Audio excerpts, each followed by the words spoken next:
Hey there, folks. I'm Mark, in affiliation with Spectrum Pulse. And hey, look, what do you know? A Pusha T album bomb leads to a good episode. 'Cause it's Billboard Breakdown.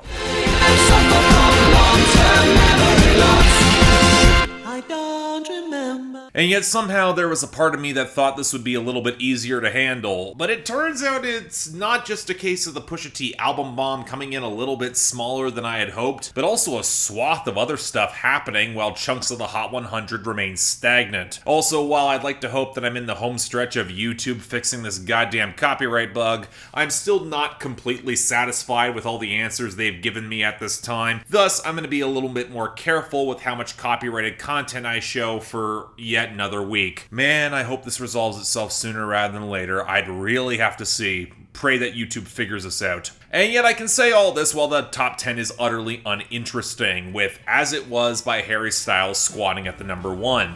It's solid across the board, and thanks to radio ascendancy, it handily beats any streaming margin that First Class by Jack Harlow might have on it at number 2, even if it's making a surprisingly strong radio run itself. Then there's Heat Waves by Glass Animals at number 3, which still has enough radio and streaming momentum that any exit's gonna be slow in coming, but that's the margin it holds over Big Energy by Lotto, Mariah Carey, and DJ Khaled at number 4, which staggered a little on the radio even if it has great sales, but can't really make inroads on streaming at all. Contrast that with Enemy by Imagine Dragons and JID, which rules the radio but saw losses in both streaming and sales. The sooner folks get sick of this one, the better. Speaking of which, Stay by the Kid LAROI and Justin Bieber is still hanging around at number 6 because for some reason the radio is not rotating it out, but I will say that A Woman by Doja Cat's making a solid run to overtake it at number 7, even if a lack of a tangible streaming margin is probably going to hold it back. Now this saw a slight gain for Ghost by Justin Bieber at number 8 thanks to mostly stagnant radio and other stuff losing traction, like Super Gremlin by Kodak Black at number 9, which has never been able to make up the radio ground despite strong streaming, and even the return of That's What I Want by Lil Nas X to number 10, as it rides out a slow residual airplay fall off. That's what happens when a Morgan Wallen song debuts in the top 10 and drops out immediately. It happens. And speaking of which, our losers and dropouts here, and we've got some pretty notable ones in the latter category. Clinching its year-end list spot for 2022, we've got Buy Dirt by Jordan Davis and Luke Bryan, but unfortunately falling short, we've got Heart on Fire by Eric Church, Pressure by Ari Lennox, P-Power by Gunna and Drake, not unfortunate with that one, and 2 songs from Encanto, with Dos Arguitas by Sebastian Yatra and The Family Madrigal by The Cast, although that one might just barely scrape onto the bottom. We'll have to see how it all pans out. Speaking of which, we actually did see some Encanto losses this week for We Don't Talk About Bruno down to 40 and Surface Pressure by Jessica Darrow at 75, both of which are set to make the year-end list, as is likely Light Switch by Charlie Puth down at 64 and Never Say Never by Cole Swindell and Lainey Wilson at 41, both of which seem to be on their way out, and for the latter one, it might be close. Then we got our losers off the debut, which include that Morgan Wallen song Don't Think Jesus at 42, About Damn Time by Lizzo at 60, Flowers by Lauren Spencer Smith at 68, and Shake It by K-Flock, Cardi B, Dougie B, and Bori 300 at 85. Next is the continued losers, Nail Tech by Jack Harlow at 71, In My Head by Lil TJ at 89, Soy El Unico by Risa Su Esencia at 90, and City of Gods by 504 and Kanye West and Alicia Keys at 99. Finally, we got a couple stragglers that I'm honestly surprised they've held up the way they have. Aha by Lil Durk at 79, Envolver by Anita at 84, Rumors by Gucci Mane featuring Lil Durk at 87, and Come Back as a Country Boy by Blake Shelton at 94. Gotta say, not exactly complaining these are on the way out. Now, as expected, our gains and returns on an album bomb week, they're kind of limited. So much so that the only gain we got was Trouble with a Heartbreak by Jason Aldean at 33. But the returns are a little bit more promising, the first being Neck and Wrist by Pusha T featuring Jay-Z and Pharrell at 76. Not really a great song, but I'm not going to complain the album bomb brought it back because I'm happy for Pusha T. But what got me really excited was Out of Time by The Weeknd at 92. I think this is the best song off of Dawn FM. I've been going back to it consistently for months now. The radio is established, it just needs to pick up some steam. And if we're going to get a slow burn ballad that works for 2022, please let it be this. But as I mentioned, Pusha T didn't really get enough songs for a proper album bomb to qualify under my rules this week, and that'll mean because I've already reviewed the album at length in our pretty sizable list of new arrivals, I'm going to aim to keep my mentions of those songs somewhat brief, starting off with number 100, Brambleton by Pusha T. We really used to roll around, copping quarter pounds from the border towns and shit. I said this in the album review, I do not think this is a very good album opener, and it's not really one of my favorites on the track list. Pharrell's bass beats feel kind of leaden and clunky against the fizzy percussion and oily synths that don't so much sound evil as mildly queasy. But that also translates to the content. Yes, part of it is recentering Pusha T back on the streets of his hometown, reflecting on an ugly past even as he's trying to push forward and move on, but it's framed more as a response to his former manager who went on DJ Vlad to complain that Pusha T had pulled much of Clips' content from his life, and Push's response is pretty smart, aside from anyone taking Vlad seriously beyond the Fed snitch that he is, and highlighting how this manager snitched himself to get less prison time. He also highlights how he didn't tell this manager everything, and the second said manager started fighting for more publicity, he was cut out of Pusha T's circle, a circle that Push constantly references is being soaked in blood. But I gotta be honest, the song kind of feels like a deep cut, the sort of track that might have worked better if placed deeper within the album. It doesn't draw the audience in to immediately be settling scores that the majority of the audience wouldn't even know or recognize. It's still a good song, mostly on Pusha T's performance and bars. Just wouldn't call it a favorite, though. Number 81, Dreamin' of the Past by Pusha T featuring Kanye West. The players, we hollowed the walls and back of bodegas, God, this song was so close to being among Pusha T's best because there's a lot here that I absolutely love. Pusha T had to fight to get the Donny Hathaway sample from Kanye, and it's a great foundation for his string of coke bars and flexing. Again, I'm not always against rappers doing it, but Push is just better in how he frames the brand names alongside the grisly details of the drug running, all of which is deepened with some actual cleverness in lyrical layers and age. But I also appreciate how he's aware that that much money can kind of distort the picture, and I love his reference to Third Eye Blind as a rock act, not just because of all the notorious egotism behind the scenes for that band, but also because how their biggest hit, Semi-Charmed Life, with all the demented drug storytelling, again, Push works on layers. And you know, I was actually almost on board for Kanye's verse too. The line about how he wanted the house of the Fresh Prince but didn't like the kitchen design, great laugh. But then when he tacked on the line, when daddy's not home, the family's in danger, and all of a sudden the swagger of the song just gets tainted by Kanye's incessant bitterness at Kim Kardashian. I mean, it's still a great song, I still really like it. Could have been transcendent though. Number 78, Rock and Roll by Pusha T featuring Kanye West and Kid Cudi. Never said I can't, my nigga, there's no way.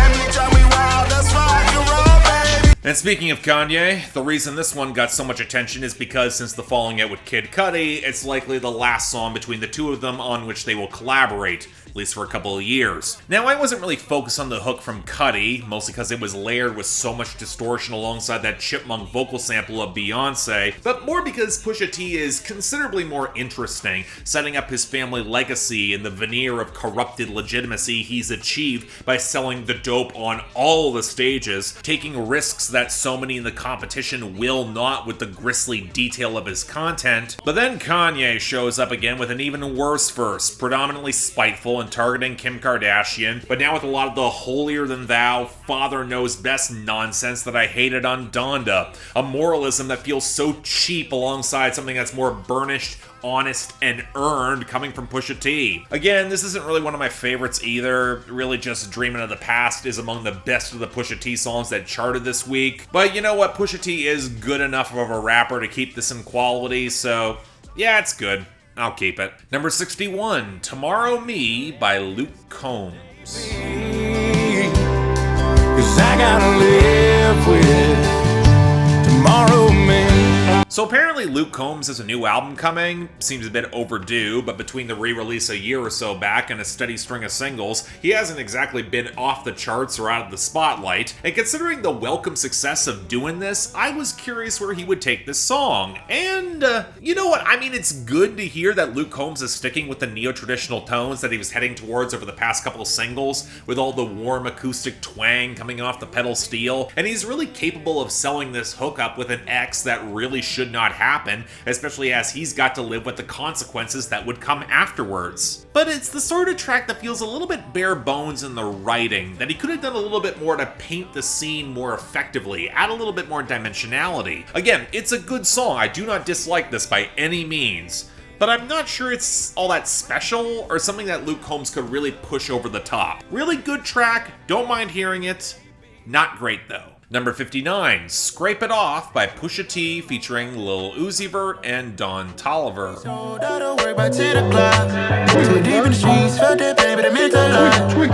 I know some of you will be surprised by me saying this. I think Lil Uzi Vert really tried to step up with this song. Yeah, he's not matching Pusha T, and it still feels kind of completely bizarre to have him or Don Toliver in the same ecosystem as Push, but Don Toliver dropping his echoing warble over the bass stutter and the haunted melody before Uzi tries to convey some real menace with a strong verse? That's worth highlighting. They did what they had to do on the song, and I think it works. That being said, they weren't exactly asked to do that much, and Pusha T's verse, while effective in creating more menace, it doesn't exactly elevate the song to a newer tier either. Don't get me wrong, if it's gonna stick around and become a sleeper hit for Push, as the biggest charting single from It's Almost Dry, I could be a fan of that. I just know there's a greater capacity for better material to be pushed from off the album.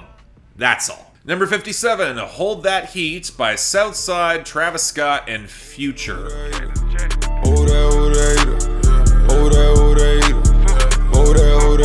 Okay, so apparently this song was set to be released last year, more of a collab between producers Southside and Future, with Travis stepping in for the hook and a verse and a bunch of ad-libs, and it becomes kind of complicated who's taking the most credit with this song. Hell, Southside isn't even the only producer on the song, Mike Dean worked on it too. Irregardless, the tragedy at Astroworld Festival meant that the song was quietly shelved for a while, but now they assume that enough time has passed and here we are, and let's be real, this probably could have stayed in the vault.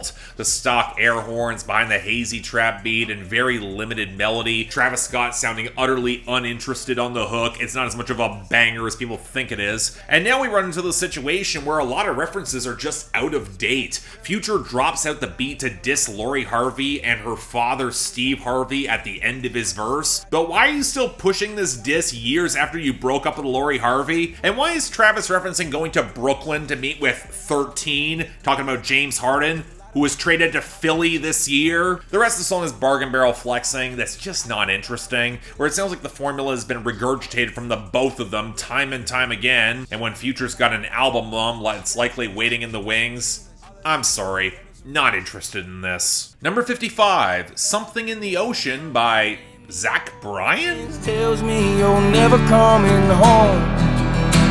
There's a part of me that's legit kind of stunned here, because with indie country, it rarely, if ever, happens. For those of you who don't know, Zach Bryan broke out in 2019 with his very spare, stripped-down country approach in Deanne, a project that he self-released alongside Elizabeth in 2020, which I reviewed a fair bit later than I would have preferred. Apparently, in the meantime, he got picked up by Warner and started getting some real promotion behind his singles, with this being the first to really notch a lot of crossover, and yeah, you know what? If this is the direction that Zach Bryan has taken, that using this label budget to give the production a greater feel of scope for touches of wind, deeper percussion, and peeling guitar to echo across the mix to emphasize that barren loneliness, it's really effective in selling that atmosphere. It's also a little bit more melodic, and I appreciate that too. It's also kind of fascinating to place this alongside Luke Combs' song about an on and off again relationship for a lot of questionable reasons, and Zach Bryan highlights the edge and the darker place you can really take this material. He's fully aware of the toxicity of it all, that they're both treating each other as disposable despite a past relationship,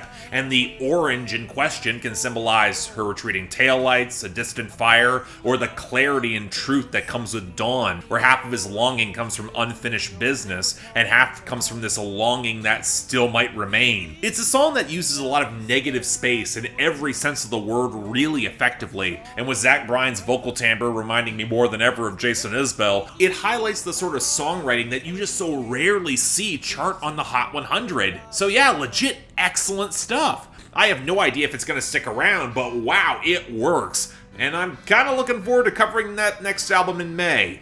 On time this time. Number 51, Twostep by Ed Sheeran featuring Lil Baby. All my troubles standing up, and when I'm in your eyes, electrified, we'll keep turning up and go all night. You know, I'm one of those people who actually defended Equals as an album, with multiple songs holding up, Visiting Hours being among one of the best songs of 2021, and yet everything about the singles run of this project's annoyed me. Tides, Collide, Love in Slow Motion, Be Right Now, there were options for late album singles, and yet you got the Lil Baby remix for Twostep, a song that's always felt very awkwardly produced between the liquid guitars, the too sharp vocal pickups, and the slightly blown out trap percussion. Now I will say the melodic hook is good. It's got a bit of a murky vibe for trying to find some relief on a dance floor off the stresses of a bad week, and I actually appreciate Lil Baby staying on topic for once. A lot of it's still a flex in what he's gonna get his girl, but you can tell he was at least trying to keep the song coherent, and I respect that in a rap verse. Shame his flow doesn't really lock into this beat. He's trying to cram in way too many words per bar. It comes across as really clunky, and for a song that's all about getting into the right rhythm, well, I'm sorry, Lil Baby just doesn't have it. Again, I didn't hate this song on Equals, and while the remix doesn't help, it doesn't push this into crap. It's overall fine, but man, should be much better. Number 36, Provenza by Karol G.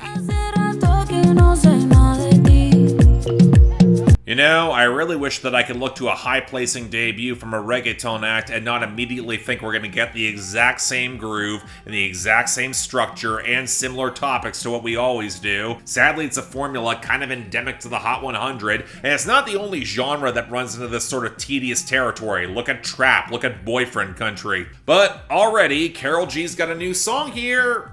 And you know, this is actually a bit of a surprise. The melody is muted behind the percussion before some of the woodwinds slip in for a second verse, amid some touches of humid field recordings, but the bassy pattern has more sandy texture. It's not the same stock reggaeton knock, and that gives the tune a little bit more groove that actually complements Karol G's singing, even if an uncredited Bad Bunny peppers the song with a lot of ad-libs. Unfortunately, more interesting production doesn't really translate to the content. Karol G is meeting up with an old friend, they're gonna go get high and then screw, and it's more about setting the vibe than providing more context or details. Still, it kinda reminds me of Takiti in terms of its minimalism and real focus on atmosphere, and I did really like that song, so yeah, you know what, I'm comfortable endorsing this. Nice surprise, good song. Number 29, Plan B by Megan Thee Stallion.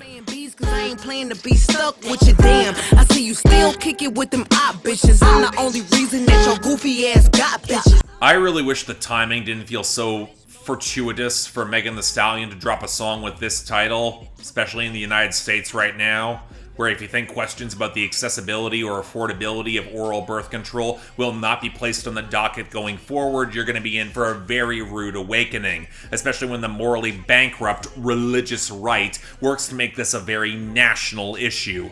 That's coming. Be prepared. But aside from possibly sinking a yacht owned by a certain corrupt West Virginia senator to spook him into joining with his party proper to abolish the filibuster and then codify reproductive and voting rights into law, let's talk about the song in question. And it's not good at all. I don't know why Megan Thee Stallion opts for production that feels this stiff and stale with the two-tone melody around the fizzy percussion. If you're gonna go for more of a retro sound, at least get some texture or some real bounce to it, especially as this sort of beat only makes your flow feel clumsier as she rattles through the same braggadocious posturing that really loses some spark when she sounds so openly exasperated that the guy that she's fucking isn't up to her standards. Only she can make male disposability such a hassle for herself. But beyond that, the song is just not punchy or memorable. The hook is really clunky, the flow feels increasingly basic, even if it's calling back to that sort of Memphis or Houston sound, it's not a good callback, and nobody sounds like they're having any fun. It's not a good song at all. Yeah, I'm disappointed with this one. And finally, number 15, 1,000 Miles by Kid LAROI. If I was you, then I was there, 1,000 miles away. Okay, y'all can relax. It's not a Vanessa Carlton cover of one of the best pop songs of the early 2000s. I stand by that. I sure would take Vanessa Carlton over Kid LAROI braying over some pop trap that can't escape how he's a shallow ripoff of his late mentor Juice WRLD or Post Malone, even down to the warbling vocals and Louis Bell and Watt providing the smoky guitar backdrop. Now, I will give them points for actually a pretty good melody across the verses and hook. It's stickier than you might expect, and the mix quality is high enough that you almost don't notice that Kid LAROI is trying to play the tortured bad boy who just has to leave this girl behind, even despite very willing to accept her advances. And I'm not remotely convinced that Kid LAROI can sell any of this, but the larger problem has always been the same as it has been with Kid LAROI. He's basic, to the point where there's no real detail to paint the unique scene beyond just kind of a skeleton. It's not intimate, it's not stripped down, it's a pose, and it feels so vacant to me, like a copy of a copy. So even if the melodies and production are above average, nothing else is. But that being said, when we look to the best and the worst of this week, I can't give Kid LAROI the worst here. The tunes are good. That means the worst of the week's going to Plan B by Megan Thee Stallion for being one hell of a major disappointment, with Hold That Heat by Southside, Future, and Travis Scott as the dishonorable mention. That being said, I'm gonna say it, this was a good week for the Hot 100, at least in terms of new arrivals, mostly thanks to Pusha T, but he's only getting the honorable mention for Dreamin' of the Past with Kanye. The best Pusha T songs from It's Almost Dry did not chart, I gotta say it. And the best of the week is going to Something in the Orange by Zach Bryan for being one hell of a country song that really impressed me in terms of writing, scope, atmosphere, and moral complexity. Now, I don't expect all of it to last. The next week is that Future album bomb that's likely going to be bigger and coming, so again, stay tuned for that. But until then, I'm Mark, you're watching Billboard Breakdown, affiliated with Spectrum Pulse. And I'll see you next time.